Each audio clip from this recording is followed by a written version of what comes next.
Ba't ganun po? Marami naman po pinadala si mamang pera. Pero po, nung nanghiram po si Kuya Randy, di niyo po pinahiram. Eh nung tayo po yung nangangailangan, pinapahiram po agad tayo. Ate Randy, maraming salamat ha. Sa kinainan natin. Busog na busog kami mag-ama. Ano ka ba naman pre? Wala yun. Diba matagal na naman tayo magkaibigan. Saka malapit na naman kayo sa akin eh. Kaya lang naman ako pa rin nagpakain. Na-promote ako sa trabaho. Saka dalawa na lang kami mag-ama eh. Kaya naisip ko, sama ko na lang kayo para masaya. Pre, salamat sa'yo. Congrats. Kaya pala niyaya mo kami ng anak ko kumain sa labas. Ano pre? Tara na. Tara na pre, para makapagpahinga na rin Tara tayo. na, para makapagpahinga tayo.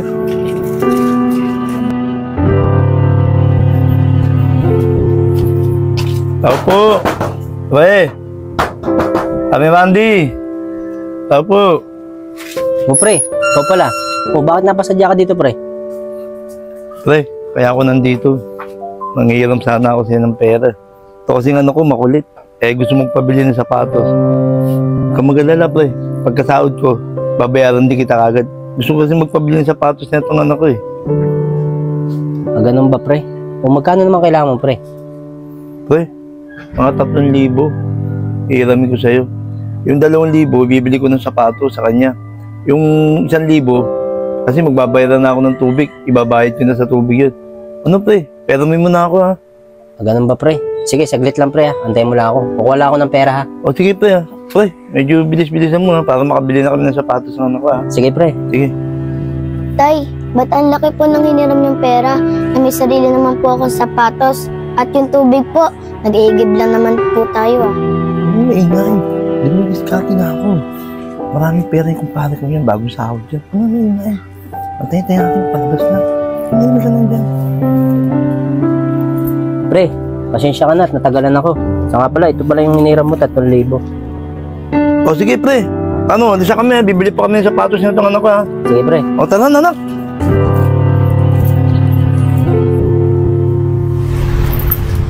Tay, ba't nagpairam ulit kayo sa kumpare nyo? Diba po hindi pa po bayad sa inyo yon? Ang dami pong utang sa inyo nun. Ano ka ba naman anak? Paring Gusting kasi, malapit sa akin yun. Saka, kaibigan ko talaga yun. Kaya hindi ko paghihindihan yun. Eh tay, matagal nyo na po kaibigan yun. Halos lahat po ng kailangan niya, sa inyo po siya lumalapit. Ganun talaga anak. Pag meron kang kaibigan, kailangan namin magtulungan. Kasi parang parte na rin yan ng pamilya eh. Mararanasan mo din yan anak pag meron ka ng kaibigan.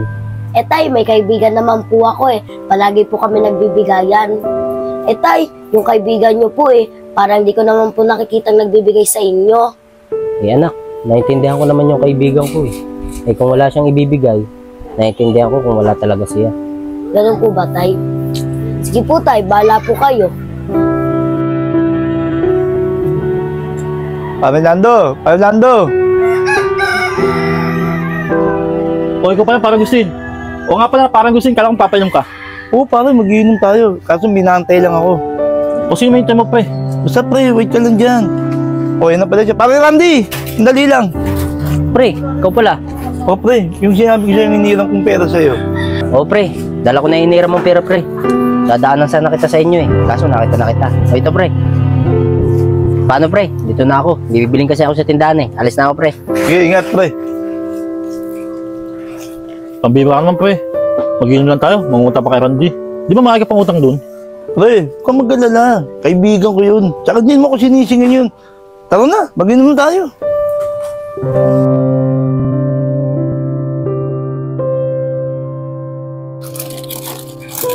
Barok, nabili nga po ng 2 itlog. Saka sa sardinas. Sardinas, Randy. Alam mo. Saka ano pa? 2 itlog po. Ba, Randy, di ba kaibigan mo si Gustin? Lasing na lasing kahapon ah. Ang dami na inom ah. May kasama pa si Lando, kumpare niya. Tapos nadinig ko, nanghiram lang pala sa'yo ng pera yun. Totoo ba yun? Oo, Kuya Barok. Pinahiram ko siya ng pera. Ang sabi niya naman sa akin, babayad daw sa bahay. Hindi ko naman pala alam. Ilang pala naman niya. Eh, yun lang naman nadinig ko, Randy. Pero sana pakinggan mo ito sasabihin ko sa'yo, huwag mo mamasamay na. Yung kaibigan, sana huwag mo masyadong bigyan ng pabor yung kaibigan mo.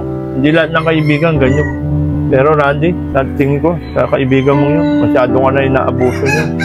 Pero huwag mo masamayin yung sinasabi ko sa'yo. Kasi ayun na nakikita ko sa kanya. Inaabuso pagkatao mo. Ganun po ba, Kuya Barok? Oo, Randy. Kasi sa edad ko to, marami na akong naging kaibigan. At isa lang sa kanila ang naging tunay kong kaibigan. Kaya kung ako sa'yo, umili ka ng tao kakaibiganin mo, Randy. Kuya Barok, hindi naman siguro sisirain yung pagkakaibigan namin ni Paring Gustin. Saka matagal ko na po yung kakilala at kaibigan ko naman po tunay yun. Sige, bahala ka. Basta ako nagpaalala lang sa'yo. Sige na. Sige na po, Kuya Barok. Dito na po ako. Maraming salamat po sa mga sinabi niyo. Sige, sige, sige. Kaibigan, bumili nga pala akong tinapay. Oh, bumili ka pa pala yan. Diba, galing ka sa pangangalakal? Binili mo na naman tinapay yan. Anong problema yun? Tara, kain tayo. Sige, titimpla mo na akong kape. Sige.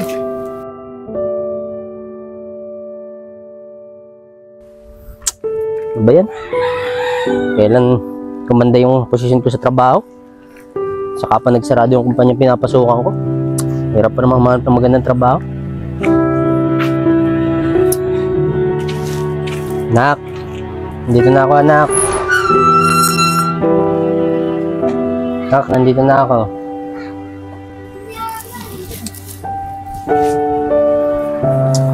Anak, problema tayo eh.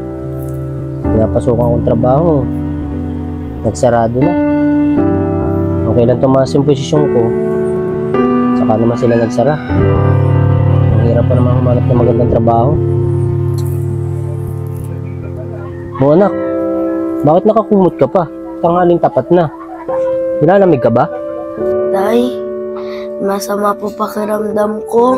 Nilalagnat po ako at nilalamig. Nak, taas na lagnat mo ah. Nak, ano nangyari sa'yo, nak? Padali kita sa ospital.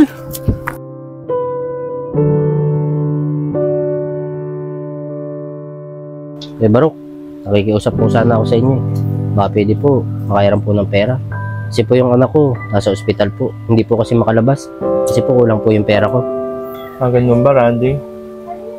Kaso, hindi kita matutulungan na malaki. Kasi ano mo naman tindahan ko, maliit na ito. Ito. Pagpasensya mo na itong konting may tutulong ko sa'yo, ha? Barok, maraming salamat po. Malaking tulong na rin po sa akin to. Sabi niyo ko, Barok, pag nakaluwag-luwag po ako, babayaran ko po agad to. Sige, huwag mo na isipin muna yan. Teka nga pala, nabalita mo ba yung si Paring Gustin mo? Yung sinasabi mo kaibigan mo? Puntaan mo siya, subukan mo kaya doon manghirap sa kanya. Kasi nabalita ako, yung asawa niya raw, nagpadala yata ng pera. Baka sakali, makairam ka sa kanya. Subukan mo naman sa kanya manghirap. Siguro naman, hindi kanya pag-iindihan yun. Kasi kaibigan ka naman yun. Sige, Kuya Barok, maraming salamat po. Pupunta na lang po ako sa kaibigan ko. Baka makairam po ako sa kanya. Sige, sige. Paano po, Kuya Barok? Dito na po ako. Sige, sige, sige. Randy, baka makatulong to kahit papano. No, Kuya, wag na. Nakakaya naman. Hindi, sige na. Gusto ko lang makatulong kahit papano eh. Sige, Kuya. Maraming salamat po ulit. Alis na po ako.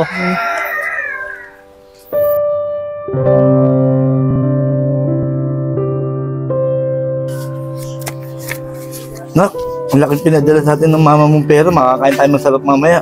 Oo nga po, tay eh. Uy, tay, si Kuya Randy po, makakabayad na po tayo ng utang. Pre, buti nakakita kita. Pinuntahan kita sa bahay niyo. Wala ka kasi dun eh. Pare, ba't mo ako hinahanap? Eh, pre. Kasi yung anak ko nasa ospital. Hindi ko kasi mailabas. Kasi kulang yung pera ko. Eh, susubukan ko sana sa iyo. Baka meron ka dyan. Ako, pre. Wala rin ako ng pera, pre. Totoo nga, pre. Hindi pa kami nakakapagbayad ng bahay. Sige, pre. Tuloy na kami ng ano ko. May pupuntahan pa kami. Sige, pre.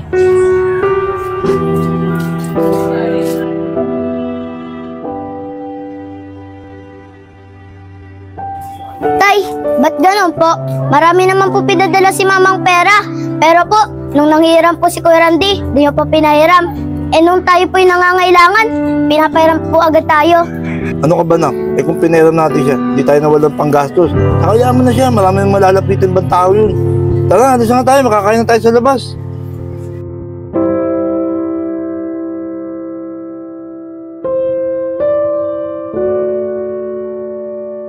Kaya Barok. Randy, ikaw pala, bakit? Kaya Barok. Pabayaran ko na po pala yung utang ko sa inyo. Baka wala kang pang pera. Meron po. Pasusobrahan ko na po. Total, matagal na naman po yung utang ko eh. Para may puhunan po kayo sa tindahan nyo. Pandagdag nyo na rin po. Sige, malaking tulong to. Salamat. Oh, buti Randy, maigigin na tong anak mo ha. Saka medyo nakaka-recover ka na sa buhay ha. Opo, Kuya Barok. Kasi po, yung pinapasok ko pong kumpanya, hindi po natuloy magsara. Kaya po, nakabalik po ako sa regular kong trabaho. Buti naman Randy, natanggap ka na ulit sa trabaho mo. Pagigiyan mo na lang ha.